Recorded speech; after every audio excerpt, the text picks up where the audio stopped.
আসসালামু আলাইকুম বন্ধুরা। আহমদাবাদ দরবার শরীফ টাঙ্গাইল বিশ্ব হুজুর সহ ওনার ভক্তবৃন্দ যারা আছেন সাহেবজাদা সহ অনেকেই পতাকা নিয়ে চলে এসেছেন সুপ্রিম কোর্ট মসজিদের সামনে। আমরা সুপ্রিম মসজিদের সামনে অবস্থান করতেছি, দেখতে পারতেছেন অসংখ্য মানুষ, অসংখ্য গাড়ি। সামনে আমার বিশ্ব হুজুরা আছেন, হাজারো হাজারো জনতা পিছনে দেখতে পাচ্ছেন যে একের পর এক মানুষগুলো আছে।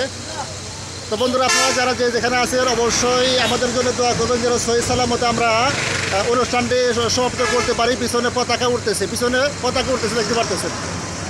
আর সময় যাবে আর কালেমার পতাকা সহ, ফিলিস্তিনের পতাকা, বাংলাদেশের পতাকা সহ উঠবে। আবার অনেকের মাথায় কালেমার পতাকা দেওয়া আছে, যেখানে যদিও নাই, এই যে আছে কালেমার পতাকা সহ। অনেক ধন্যবাদ সবাইকে। আমাদের সকলের জন্য দোয়া করবেন, বিশ্ব হুজুরের জন্য দোয়া করবেন। সেই সাথে আমরা সকলে মিলে যেন আজকের এই অনুষ্ঠানকে